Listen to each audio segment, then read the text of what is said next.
जय हिंद साथियों, स्वागत है आप सभी का आपके अपने चैनल जेडबीसी स्टडी जोन पर।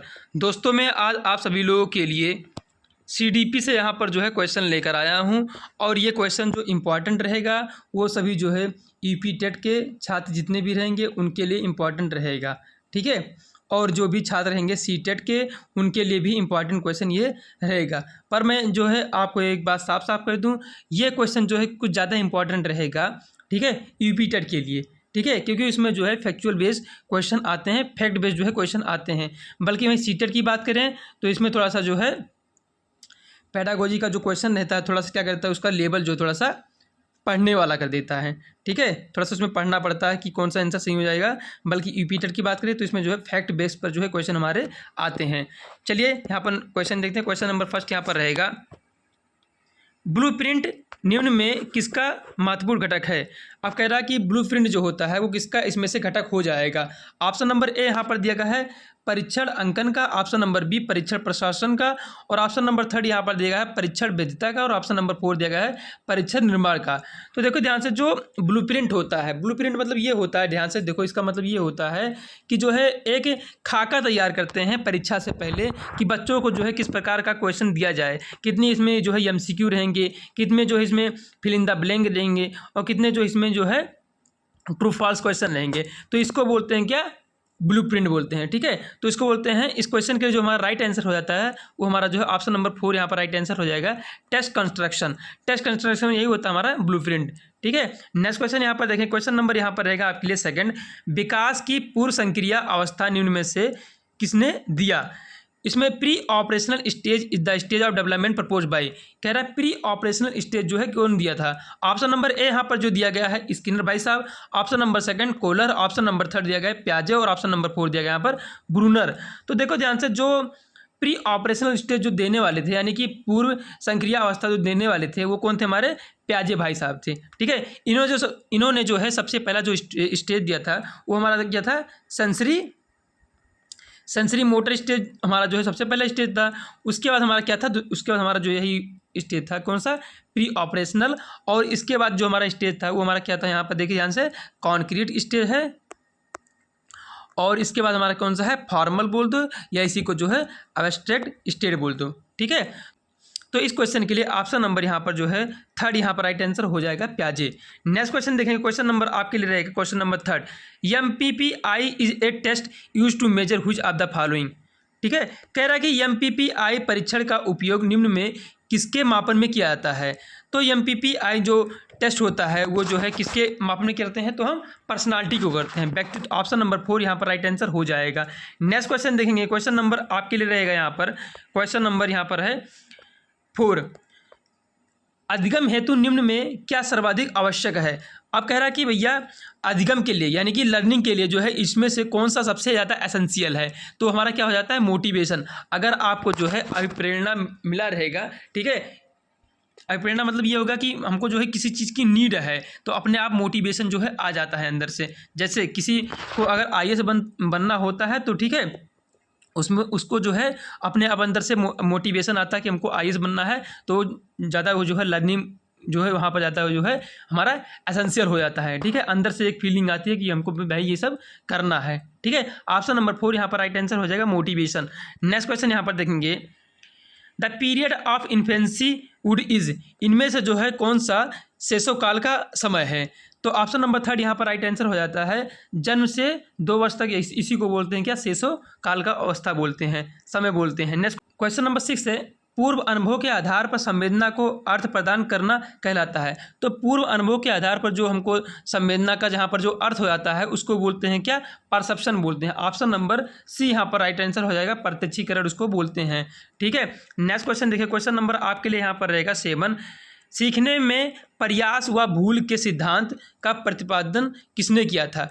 Trial and error of learning जो है इसमें से कौन दिए थे।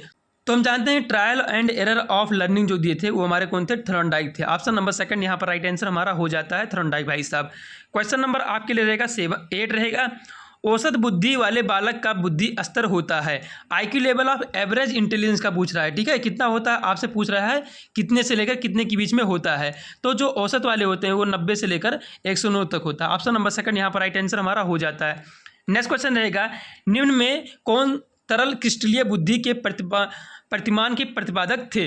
ठीक है, यानी कि पूछ रहा है कि प्रोपाउंड the fluid crystal model of intelligence, तो कौन दिए थे इसको, ये हमारे कौन थे, कैटल भाई साहब थे, आरबी कैटल इनका नाम था। ठीक है, ऑप्शन नंबर 4 यहाँ पर राइट आंसर हो जाएगा केटल। नेक्स्ट क्वेश्चन देखेंगे, क्वेश्चन नंबर आपके लिए रहेगा, क्रिया प्रसूत अधिगम सिद्धांत का प्रतिपादन किसने किया था, ऑपरेंट कंडीशनिंग या इसी को बोलते हैं इंस्ट्रूमेंटल कंडीशनिंग। क्या बोलते हैं इसको, इंस्ट्रूमेंटल कंडीशनिंग भी इसको बोलते हैं, किसको, ऑपरेंट कंडीशनिंग को। ठीक है, तो इसको जो है किसने दिया था, तो इसको दिए थे हमारे स्किनर भाई साहब थे। ऑप्शन नंबर फर्स्ट यहाँ पर राइट आंसर हमारा हो जाता है। ठीक है, क्रिया प्रसूत अधिगम का सिद्धांत जो देने वाले थे वो स्किनर भाई साहब थे। क्वेश्चन नंबर 11 हमारा यहाँ पर है, देखिए, कोहलर अपने प्रयोग से यह सिद्ध करना चाहते थे कि अधिगम, तो कोहलर अपने प्रयोग से यह सिद्ध करना चाहते हैं कि अधिगम जो हमारा है समग्र परिस्थिति का प्रत्यक्षीकरण, यानी कि पूरा होल सिचुएशन देख लो, उसके बाद जो है जो भी आपको करना है उसके बाद वो करो। ठीक है, ये चिंपैंजी वाला एक्सपेरिमेंट इन्होंने ऐसे ही किया था। ठीक है, तब जाकर वो जो है केला खा पाया था, कौन, हमारा चिंपैंजी। नेक्स्ट क्वेश्चन देखें, क्वेश्चन नंबर 8 यहाँ पर 12 रहेगा, किसने पाठ योजना की पंचपद प्रणाली प्रतिपादित किया था, who propound the 5 step system of lesson planning, तो 5 step system of lesson planning जो दिए थे वो हमारे कौन थे, हर्बर्ट भाई साहब थे। सबसे पहले जो इसमें इनका स्टेप था वो कौन सा था हमारा, देखो, सबसे पहले हमारा प्लानिंग था, उसके बाद हमारा प्रेजेंटेशन था, उसके बाद हमारा कंपैरिजन था, उसके बाद हमारा जनरलाइजेशन यानी कि सामान्यीकरण था, और लास्ट में हमारा जो है एप्लीकेशन था। तो ये हमारा जो है टोटल जो है हमारा पंचपद प्रणाली हमारा हो गया। ठीक है, यही हमारा जो दिए थे ये हमारे जो है हर्बर्ट भाई साहब दिए थे। ठीक है, मेमोरी लेवल के बेसिस पर, यानी कि स्मृति स्तर पर। ठीक है, नेक्स्ट क्वेश्चन देखें, क्वेश्चन नंबर आपके लिए रहेगा यहाँ पर 13, निम्न में से कौन सा सिद्धांत बुद्धि का कारक सिद्धांत है, इनमें से जो है कौन सा सिद्धांत जो है बुद्धि कारक सिद्धांत है। ऑप्शन नंबर ए यहाँ पर दिया गया है जो संप्रत्यय सिद्धांत, ऑप्शन नंबर सेकंड दिया गया है पदानुक्रमिक सिद्धांत, ऑप्शन नंबर 3 दिया गया है त्रिविमीय सिद्धांत, ऑप्शन नंबर 4 दिया गया है नन ऑफ दीज। तो देखो ध्यान से, जो हमारे बुद्धि कारक सिद्धांत देने वाले थे वो हमारे कौन थे, जेपी गुइलफोर्ड थे। कौन हमारे थे, जेपी गुइलफोर्ड थे। ठीक है, और उन्होंने क्या दिया था, हमारा 3 डायमेंशनल थ्योरी दिया था। ठीक है, 3D थ्योरी बोलते हैं, कौन दिया था इसको, जेपी गिलफोर्ड भाई साहब दिए थे। ऑप्शन नंबर 3 यहाँ पर राइट आंसर हमारा हो जाता है। नेक्स्ट क्वेश्चन देखेंगे, क्वेश्चन नंबर आपके लिए रहेगा 14, संवेग के विकास में सर्वाधिक प्रभाव किस कारक का पड़ता है, तो किस कारक का पड़ता है, किसमें, संवेग के विकास में, तो हमारा क्या होता है वो इन्वायरमेंट का होता है। ऑप्शन नंबर सेकंड यहाँ पर राइट आंसर हो जाएगा वातावरण का। ठीक है, इमोशन का जो मेन प्रभाव पड़ता है, ठीक है, वो हमारा कौन किसका पड़ता है, इमोशन पर जो मेन प्रभाव पड़ता है वो हमारा किस पर पड़ता है, वो इन्वायरमेंट के द्वारा पड़ता है। ठीक है, ऑप्शन नंबर सेकंड यहाँ पर राइट आंसर हमारा हो जाएगा। नेक्स्ट क्वेश्चन देखेंगे, किशोरावस्था तनाव व तूफान की अवस्था है, यह कथन किसका है, तो किशोरावस्था है वो तनाव और तूफान की अवस्था है। इसको जो देने वाले थे वो हमारे कौन थे, स्टैनली हॉल थे। ऑप्शन नंबर फर्स्ट यहाँ पर राइट आंसर हो जाएगा। नेक्स्ट क्वेश्चन देखेंगे, प्रोजेक्ट विधि के जनक कौन हैं, प्रोजेक्ट विधि के जो है जनक कौन है, फादर कौन है, तो प्रोजेक्ट विधि के जो जनक हैं वो हमारे कौन है, किलपेट्रिक भाई साहब हैं। ऑप्शन नंबर फर्स्ट यहाँ पर राइट आंसर हो जाएगा किलपेट्रिक। नेक्स्ट क्वेश्चन देखें, क्वेश्चन नंबर आपके लिए रहेगा 17, अधिगम की कौन सी विधि अनुभव और अभ्यास पर बल देती है, अधिगम की जो है कौन सी विधि जो है अनुभव और अभ्यास पर बल देती है। ठीक है, यानी एक्सपीरियंस और जो हमारा किस पर, अभ्यास मतलब क्या हो गया, हमारा प्रैक्टिस पर जो है बल देती है। ऑप्शन नंबर ए यहाँ पर जो दिया गया, देखिए ध्यान से, इमिटेशन मेथड भैया हमारे स्किनर साहब हो गए, ऑब्जर्वेशन मेथड हमारा ये हमारा कौन से हो गए, ये बंडूरा साहब हो गए, और यहाँ पर दिया गया प्रॉब्लम सॉल्विंग, ये तो हमारा समझो कि ये हो गया क्रिएटिविटी से इसको रिलेट कर सकते हैं। ठीक है, तो इस क्वेश्चन के लिए जो हमारा राइट आंसर हो जाएगा वो हमारा ऑप्शन नंबर 4 यहाँ पर राइट आंसर हो जाएगा, इनमें से कोई नहीं। ठीक है, अनुभव और अभ्यास पर बल देती है, कौन, हमारे थ्रोनडाइक भाई साहब थे। ठीक है, कौन थे, हमारे थ्रोनडाइक थे वो। ऑप्शन इसमें दिया नहीं है थ्रोनडाइक, पर यहाँ पर जो है राइट आंसर इसका हो जाता है थ्रोनडाइक, जिन्होंने जो है एक्सपीरियंस और प्रैक्टिस पर जो है बल दिया था। क्वेश्चन नंबर 18 यहाँ पर रहेगा, निम्न में से कौन सा सामाजिकरण का प्राथमिक कारक है, सामाजिकरण का जो है इसमें से कौन सा प्राथमिक कारण है। ऑप्शन नंबर ए दिया गया है स्कूल, ऑप्शन नंबर सेकंड दिया गया है फैमिली, ऑप्शन नंबर 3 दिया गया है गवर्नमेंट, और ऑप्शन नंबर 4 दिया गया है रिलीजियस इंस्टीट्यूशन, यानी कि धार्मिक संस्थाएं। तो जो प्राइमरी एजेंट ऑफ सोशलाइजेशन होती है वो जाते हैं कौन सा होती है, हमारे परिवार ही होता है। ठीक है, परिवार से ही हमारा जो सोशलाइजेशन स्टार्ट हो जाता है। नेक्स्ट क्वेश्चन देखेंगे, क्वेश्चन नंबर रहेगा 19। 12 से 16 वर्ष के बच्चों हेतु हिंदी में डॉक्टर एस जलोटा ने कौन सा परीक्षण प्रतिपादित किया था? ठीक है, किया है। तो which test is propounded by doctor S Jalota in Hindi for children 12 to 16 year. तो देखो ध्यान से, जो डॉक्टर एस जलोटा किए थे हिंदी के लिए 12 से 16 साल के बच्चों के लिए, वो कौन सा हमारा था? वो हमारा था जनरल मेंटल एबिलिटी, यानी कि साधारण मानसिक योग्यता परीक्षण। ऑप्शन नंबर 3 यहाँ पर राइट आंसर हो जाएगा। नेक्स्ट क्वेश्चन देखेंगे, बुद्धि के द्विकारक सिद्धांत का प्रतिपादन किसने किया था? ठीक है, यानी टू फैक्टर थ्योरी कौन दिया था? आप ये क्वेश्चन आपसे पूछ रहा है। तो जो टू फैक्टर थ्योरी जो देने वाले थे वो हमारे कौन थे? स्पेरमैन थे। ऑप्शन नंबर 3 यहाँ पर राइट आंसर हो जाएगा। नेक्स्ट क्वेश्चन देखें, क्वेश्चन नंबर यहाँ पर रहेगा 21। क्वेश्चन क्या, बिल्कुल ध्यान से देखो, और जितना भी क्वेश्चन करवा रहे हैं पूरा PYQ बेस है। ठीक है, इसको भी सबसे पहले देखो, किसी भी एग्जाम का जब तैयारी किया जाता है तो सबसे पहले PYQ ही करते हैं भाई साहब। ठीक है, तो उसको पहले आप कर लो। Collar is associated with which of the following? Collar जो है इसमें से किससे जो है जुड़े हुए हैं, किससे जो है संबंधित हैं? तो कोलर जो इसमें से संबंधित हो जाते हैं वो हमारा किससे हो जाता है? देखो, थ्योरी ऑफ पर्सनालिटी बिल्कुल नहीं होगा, पर्सनालिटी में इनका तो कोई रोल भी नहीं था। थ्योरी ऑफ मोटिवेशन ये भी नहीं होगा। अब थ्योरी ऑफ डेवलपमेंट ये तो बिल्कुल नहीं होगा। ठीक है, तो जो हमारे कोलर भाई साहब थे, इन जो ये संबंधित थे वो थ्योरी ऑफ लर्निंग था। ठीक है, कुछ सीखने का जो सिद्धांत था इनका। ठीक है, नेक्स्ट क्वेश्चन देखें, क्वेश्चन नंबर यहाँ पर जो 22 दिया गया है। और क्वेश्चन क्या, देखो ध्यान से, according to McDougall the instinct are. McDougall के अनुसार जो है मूल प्रवृत्तियाँ की संख्या क्या है? आपसे जो है इसका संख्या पूछ रहा है कितना होता है, तो जो है टोटल जो है कितना होता है? 14 होता है। ऑप्शन नंबर 3 यहाँ पर राइट आंसर हो जाएगा। नेक्स्ट क्वेश्चन दिया है, मानसिक उद्वेलन वर्तमान का प्रयोग निम्न में से किसके शिक्षण हेतु किया जाता है?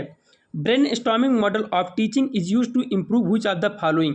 तो ब्रेन स्टॉर्मिंग मॉडल जो है वो टीचिंग का, वो किसको इम्प्रूव करने के लिए किया जाता है? तो भैया क्या था, किसके लिए? प्रॉब्लम सॉल्विंग के लिए किया जाता है। किसके लिए? प्रॉब्लम सॉल्विंग के लिए क्या किया जाता है? ब्रेन स्टॉर्मिंग मॉडल जो है टीचिंग करते हैं। ऑप्शन नंबर 1 यहाँ पर राइट आंसर हो जाता है। नेक्स्ट क्वेश्चन देखेंगे, क्वेश्चन नंबर आपके लिए यहाँ पर रहेगा 24। Dog was the subject in which experiment? निम्न में किसके प्रयोग में कुत्ता एक विषय था? ठीक है, तो कुत्ता किसके उसमें मतलब विषय था? तो हमारे कौन थे? वो पावलोव में डॉग था। पावलोव भाई साहब डॉग के ऊपर जो है अपना एक्सपेरिमेंट किए थे। और स्किनर भाई साहब बने हो गए, ये कौन स्किनर हमारे हो गए? थॉर्नडाइक भाई साहब किसके हो गए? ये कैट के हो गए। और कोलर भाई साहब हमारे किसके हो गए? चिंपैंजी के हो गए। और हमारे इसके बाद हमारे कौन से आते हैं? स्किनर भाई साहब, तो हमारे ये पिजन भाई साहब हो गए, पिजन पर किए थे। ठीक है, तो टोटल जो हमारे पास यहाँ पर जो है, यहाँ पर जो है 3rd राइट आंसर हो जाएगा। कौन सा? पावलोव जो एक्सपेरिमेंट अपना किए थे वो जो है कुत्ते के ऊपर किए थे। नेक्स्ट क्वेश्चन देखेंगे, क्वेश्चन नंबर आपके लिए यहाँ पर रहेगा 25। मौलिकता, नमनीयता तथा प्रवाह निम्न में से किसके घटक हैं? Originality, flexibility and fluency are the component of which of the following? ठीक है, ये जो है किसके घटक हो जाएंगे? ऑप्शन नंबर ए यहाँ पर दिया गया मोटिवेशन के, ऑप्शन नंबर 2 दिया गया पर्सनालिटी के, और ऑप्शन नंबर 3 दिया गया क्रिएटिविटी के, और ऑप्शन नंबर जो 4 दिया गया वो बुद्धि के। तो देखो ध्यान से, जो ओरिजिनलिटी हो गया, फ्लेक्सिबिलिटी हो गया, फ्लुएंसी हो गया, ठीक है, ये सभी हमारे जो है किसके अंतर्गत आते हैं? ये क्रिएटिविटी के अंतर्गत जो है आते हैं। जिनको जो देने वाले थे वो कौन थे? हमारे टोरेंस भाई साहब थे। कौन? हमारे टोरेंस जो है भाई साहब थे। नेक्स्ट क्वेश्चन देखेंगे, क्वेश्चन नंबर आपके लिए यहाँ पर रहेगा, बिल्कुल ध्यान से देखिएगा 25। युद्धता यानी कि इसको बोलते हैं कॉम्बेट। तो ये कॉम्बेट क्या है? ऑप्शन नंबर ए यहाँ पर दिया गया है थिंकिंग है, ऑप्शन नंबर 2 इमेजिनेशन यानी कि कल्पना है, ऑप्शन नंबर 4 या 3 यहाँ पर दिया गया इमोशन, ऑप्शन नंबर 4 दिया गया है मूल प्रवृत्ति। तो जो हमारा युद्धता होती है उसको बोलते हैं मूल प्रवृत्ति हमारी होती है। ठीक है, जो हमारे अंदर जो है जब हम जन्म लेते हैं तो उसी समय हमारे अंदर जो है होता है। ठीक है, ये हमारा जो हमारा कॉम्बेट होता है, युद्धता होता है, ये हमारा जो है इन्नेट होता है। कैसा होता है? हमारा इन्नेट यानी कि बिल्कुल जो है बचपन से होता है। नेक्स्ट क्वेश्चन देखेंगे, क्वेश्चन नंबर यहाँ पर रहेगा 27। बालकों के सामाजिक विकास को प्रभावित करने वाले तत्व यानी कि factor affecting the social development of children are, इनमें से जो है कौन सा हमारा जो है फैक्टर जो है हो जाएगा सोशल डेवलपमेंट ऑफ चिल्ड्रन के लिए? ऑप्शन नंबर 1 यहाँ पर जो दिया गया है hereditary element, option number second दिया गया है शारीरिक तत्व, ऑप्शन नंबर थर्ड दिया गया है सामाजिक प्रवेश जन्य तत्व, और ऑप्शन नंबर फोर दिया गया है आर्थिक तत्व। तो देखो ध्यान से, जो हमारे फैक्टर अफेक्टिंग सोशल डेवलपमेंट हो जाते हैं चिल्ड्रन के लिए, वो हमारे होते हैं सोशल इन्वायरमेंटल फैक्टर होते हैं, ठीक है। ऑप्शन नंबर थर्ड यहाँ पर राइट आंसर हमारा हो जाएगा। नेक्स्ट क्वेश्चन देखेंगे, क्वेश्चन नंबर आपके लिए रहेगा 28। क्वेश्चन क्या है, बिल्कुल ध्यान से देखो। शारीरिक विकास का एक प्रमुख नियम निम्न में से कौन सा है? Which are the following is a major law of physical development, ठीक है। तो शारीरिक विकास का एक प्रमुख नियम इनमें से कौन सा हो जाता है? तो हमारा होता है लॉ ऑफ रैपिड ग्रोथ हो जाता है। ऑप्शन नंबर सेकंड यहाँ पर राइट आंसर हो जाएगा द्रुतगामी विकास का नियम, यही हमारा क्या होता है? फिजिकल डेवलपमेंट हो जाता है, ठीक है। Major law of physical development हमारा क्या होता है? Law of rapid development growth, ठीक है। ऑप्शन नंबर सेकंड यहाँ पर राइट आंसर हो जाएगा। क्वेश्चन नंबर 29 दिया गया है, निम्न में से कौन सा विकास का सिद्धांत नहीं है? इनमें से जो है कौन सा विकास का यानी थ्योरी ऑफ डेवलपमेंट नहीं है? ऑप्शन नंबर ए यहाँ पर दिया गया है theory of uniform pattern, option number second दिया गया है थ्योरी ऑफ इंटर रिलेशनशिप, और ऑप्शन नंबर थर्ड दिया गया थ्योरी ऑफ कंटिन्यूअस ग्रोथ, और ऑप्शन नंबर यहाँ पर दिया गया थ्योरी ऑफ कंडीशन रिफ्लेक्स। तो देखो ध्यान से, जो हमारा डेवलपमेंट का जो इसमें से जो सिद्धांत नहीं होता है वो हमारा होता है थ्योरी ऑफ कंडीशन रिफ्लेक्स, ठीक है। ऑप्शन नंबर फोर यहाँ पर राइट आंसर हो जाएगा। तो थ्योरी ऑफ यूनिफॉर्म पैटर्न ये हमारा ग्रोथ से रिलेटेड हो जाता है, और थ्योरी ऑफ इंटर रिलेशनशिप यानी कि जो हमारा इंटर रिलेशनशिप जो थ्योरी होता है ये सभी चीज़ को लेकर चलता है, चाहे हमारा जो कॉग्निटिव डेवलपमेंट हो, चाहे हमारा जो है अफेक्टिव डेवलपमेंट हो, और चाहे हमारा जो साइकोमोटर हो, ये सभी को लेकर जाता है। इंटर रिलेशनशिप मतलब होता है, ठीक है, यानी कि परस्पर संबंध, यानी सबको लेकर जो है चलता है। और यहाँ पर जो है थ्योरी ऑफ कंटिन्यूअस ग्रोथ, ये तो अपना समझो कि बिल्कुल जो है निरंतर विकास का सिद्धांत हो गया पूरा, तो ये हमारा हो जाएगा। पर हमारा जो थ्योरी ऑफ कंडीशन रिफ्लेक्स होता है ये हमारा जो है प्रकार से थ्योरी ऑफ डेवलपमेंट हमारा जो है नहीं होता। ऑप्शन नंबर फोर यहाँ पर राइट आंसर हमारा हो जाता है। नेक्स्ट क्वेश्चन है, क्वेश्चन नंबर 30 है, विकास के परिणाम स्वरूप नवीन विशेषताएं और नवीन योग्यताएं प्रकट होती हैं, यह कथन किसने दिया था? Development result in new characteristic, यानी कि नया जो है कुछ विशेषता, और न्यू एबिलिटी यानी कि नया जो है योग्यता, ये स्टेटमेंट किसका था? तो जो है डेवलपमेंट के दौरान जो है कोई नया कैरेक्टर अपने अंदर और नया जो है एबिलिटी, नया योग्यता, तो ये स्टेटमेंट जो देने वाले थे वो हमारे कौन थे? हरलाख भाई साहब थे। ऑप्शन नंबर थर्ड यहाँ पर जो राइट आंसर हमारा हो जाता है, ठीक है, हरलाख। तो टोटल जो हमारे पास यहाँ पर 30 क्वेश्चन थे, और ये पूरा क्वेश्चन जो है PIQ है। इन क्वेश्चन को जो है आप ध्यान से करिए। मिलते हैं नेक्स्ट वीडियो में। That's all.